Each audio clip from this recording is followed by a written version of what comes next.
नमस्कार। क्या एक साजिश के तहत भारतीय जनता पार्टी राजस्थान के अंदर राष्ट्रपति शासन लागू करना चाहती है? 2 साल पहले याद कीजिए किस तरह से सचिन पायलट समर्थक विधायक जो हैं गुरुग्राम के एक रिजॉर्ट में पहुंच गए थे और पूरी साजिश थी कि अशोक गहलोत सरकार को गिराया जाए। क्या उस इतिहास को फिर से बीजेपी दोहराना चाहती है? सबसे पहले दोस्तों मैं आपको पढ़ के सुनाना चाहता हूं कि भाजपा के एक नेता ने आखिर क्या कहा है आपके स्क्रीन पर।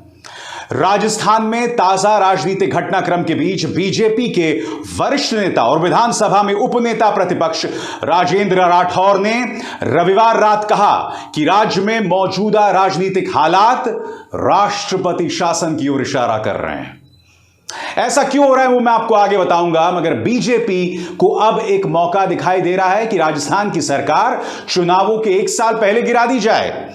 ये हैं गजेंद्र सिंह, केंद्रीय मंत्री। कौन गजेंद्र सिंह दोस्तों? आपको याद होगा जब करीब 22 राजस्थान के विधायक गुरुग्राम के रिजॉर्ट में जाकर छुप गए थे, तब कई बातचीत की रिकॉर्डिंग सामने आई थी और यह दावा किया गया था कि उनमें से कई विधायक गजेंद्र सिंह से बात कर रहे हैं। गजेंद्र सिंह को कथित तौर पर नियुक्त किया गया था उन विधायकों को सचिन पायलट के साथ बीजेपी की तरफ लाना या कांग्रेस को तोड़ देना। अब वो गजेंद्र सिंह क्या कह रहे हैं आपके स्क्रीन पर।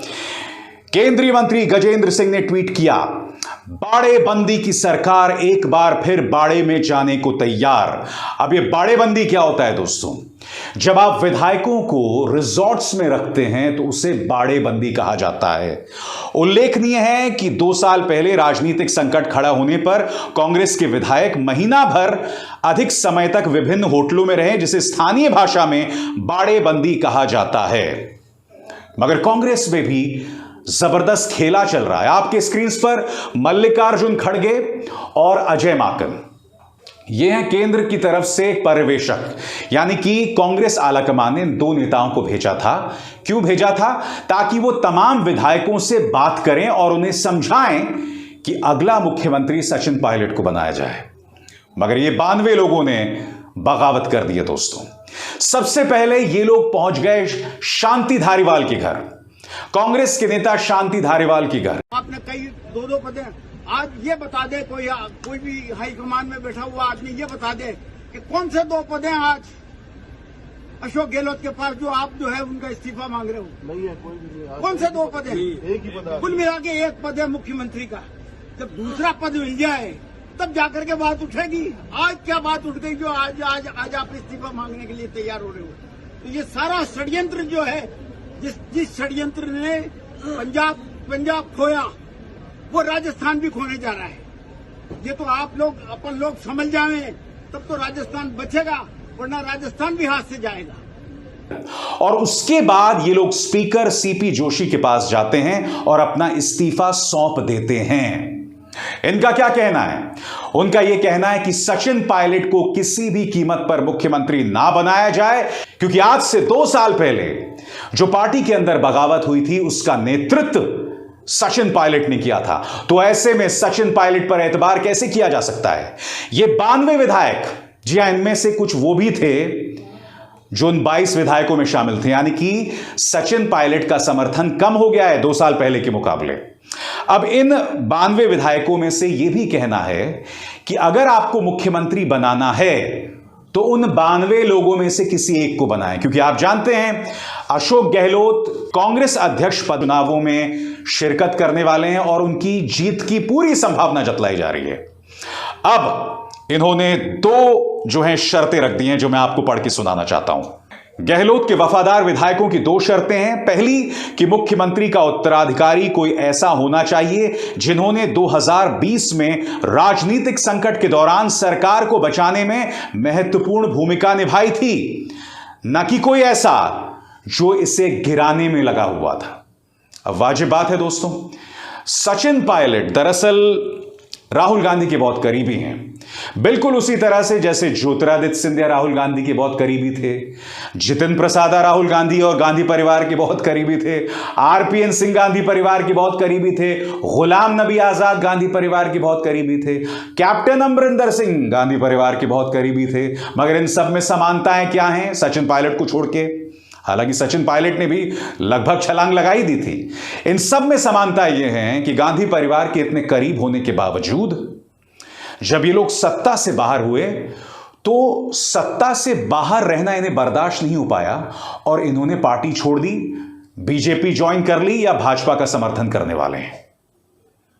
अब यही सवाल किया जा रहा है सचिन पायलट के बारे में कि क्या एक ऐसे व्यक्ति पर एतबार किया जा सकता है जिसके पास नंबर 1 विधायकों का समर्थन नहीं है, नंबर 2 जिसने आज से 2 साल पहले पार्टी के साथ विश्वासघात किया था।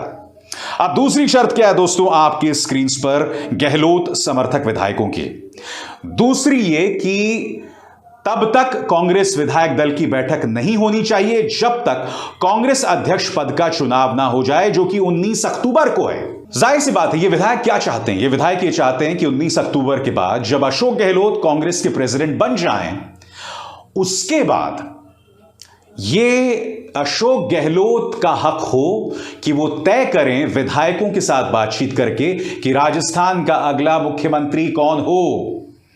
यानी कि सचिन पायलट की मुश्किलें बढ़ गई हैं, यानी कि अब वो सवाल एक बार फिर गर्म होने लगा है कि क्या सचिन पायलट एक बार फिर कांग्रेस से छलांग लगाने वाले हैं? क्योंकि एक मिसाल वो पहले दे चुके हैं, आज से 2 साल पहले जब 22 विधायकों के साथ वो कांग्रेस छोड़ने को तैयार हो गए थे। और मैंने आपके सामने मिसालें दी हैं दोस्तों, ज्योतिरादित्य सिंधिया, आरपीएन सिंह, जितिन प्रसादा, गुलाम नबी आजाद, कैप्टन अमरिंदर सिंह, ये वो तमाम चेहरे हैं दोस्तों जिन्हें थोड़ा सत्ता से बाहर क्या किया गया, ये लोग पार्टी छोड़ के चले गए। कैप्टन अमरिंदर सिंह को मुख्यमंत्री पद से हटाया, पार्टी छोड़ के चले गए। ज्योतिरादित्य सिंधिया को राज्यसभा नहीं भेजा जा रहा था, पार्टी छोड़ के चले गए, सरकार को गिरा दिया। जितिन प्रसादा, आरपीएन सिंह सांसद नहीं थे, ताकत नहीं थी, ओहदा नहीं था, बीजेपी की गोद में जाकर बैठ गए। यही आरोप सचिन पायलट पर लगाया जा रहा है और सचिन पायलट ने भी अपने स्तर पर खेल शुरू कर दिया। दोस्तों, मेरे सूत्र ये बता रहे हैं कि सचिन पायलट की बातचीत इस वक्त दिल्ली में कई मीडिया कर्मियों से हो रही है, जहां वो चाहते हैं कि चैनल्स उनके पक्ष को पुरजोर तरीके से रखें और अशोक गहलोत पर निशाना साधा जाए। आज कुछ सवाल हैं जो सामने खड़े हुए हैं और इन सवालों का जवाब कांग्रेस को देने पड़ेंगे। यकीनन कार्यक्रम की शुरुआत में मैंने आपको बताया कि ये जो इस वक्त उथल पुथल चल रही है, उसके बहाने भारतीय जनता पार्टी राजस्थान में राष्ट्रपति शासन लागू करना चाहती है। एक बार फिर ऑपरेशन लोटस जो है वो गर्म हो रहा है। तो ये तमाम चीजें हैं, मगर दूसरी तरफ कांग्रेस आलाकमान को कुछ सवालों के जवाब देने पड़ेंगे जो एक एक करके आपके स्क्रीन पर आ रहे हैं। सवाल नंबर 1, इस राजनीतिक संकट का समाधान कांग्रेस आलाकमान ने इतने दिनों से क्यों नहीं किया? आखिर क्या वजह है कि उन्होंने अशोक गहलोत और सचिन पायलट को सामने बिठाकर उनसे बातचीत नहीं की? इस मुद्दे को लेकर उन्होंने क्यों एक बहुत ही ढुलमुल रवैया अपनाया? क्योंकि कांग्रेस आलाकमान यानी सोनिया गांधी और राहुल गांधी नहीं भूल सकते कि इसी तरह से आपने मध्य प्रदेश में कोई दखल नहीं दिया था और नतीजा आपके सामने है।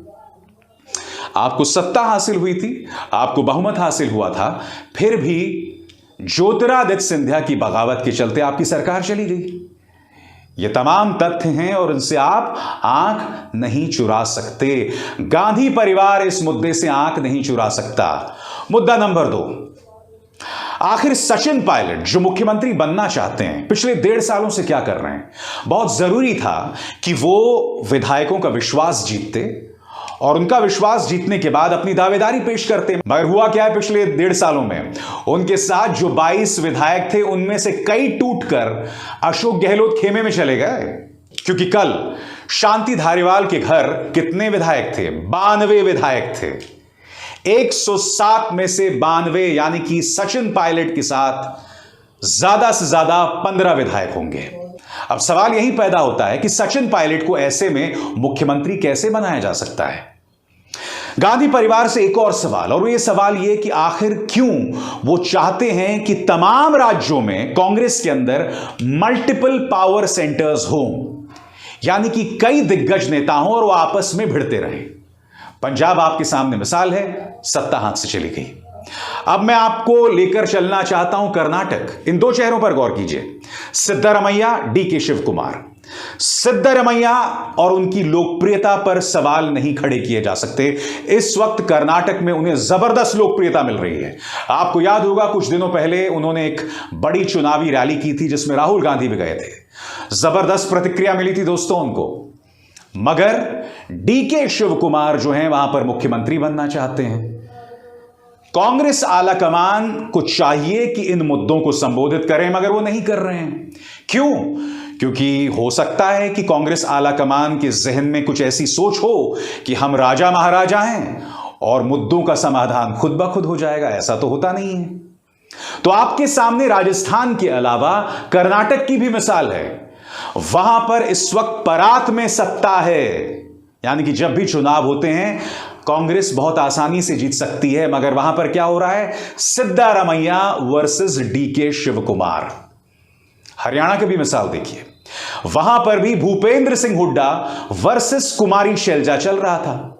जब हरियाणा के चुनाव हुए थे उस वक्त भूपेंद्र सिंह हुड्डा में विश्वास जतलाकर उन्हें चेहरे के तौर पर पेश अगर कर दिया जाता, मैं दावे के साथ कह सकता हूं कि हरियाणा में कांग्रेस को जीत मिल जाती। मगर कांग्रेस ने चुनाव ही नहीं लड़े। वहां पर गांधी परिवार का विश्वास था कुमारी शैलजा पर। कुमारी शैलजा भूपेंद्र सिंह हुड्डा की तुलना में उनकी कोई हैसियत नहीं है, उनका कोई जनाधार नहीं है। नतीजा आपके सामने है। हरियाणा भी उनके हाथ से निकलकर बीजेपी के हाथ में चला गया। यानी कि कहीं ना कहीं यहां पर दिक्कत दिखाई दे रही है गांधी परिवार के रवैये में। आपको और एक्टिव होना पड़ेगा और सक्रिय होना पड़ेगा, और तभी आप भारतीय जनता पार्टी को पटखनी दे पाएंगे। भारत जोड़ो यात्रा बहुत अच्छी बात है, मगर ये जो तमाम सवालात जो मैंने आपके सामने रखे, उन सवालों का जवाब भी कांग्रेस आलाकमान को देना पड़ेगा। बहरहाल, जैसे मैंने कहा, भारतीय जनता पार्टी को मौका दिखाई दे रहा है। और यकीन मानिए दोस्तों, अगर थोड़ी सी भी चूक हो गई तो बीजेपी राजस्थान में सत्ता में आ जाएगी चुनावों से 1 साल पहले। अभिसार शर्मा को दीजिए इजाजत। नमस्कार।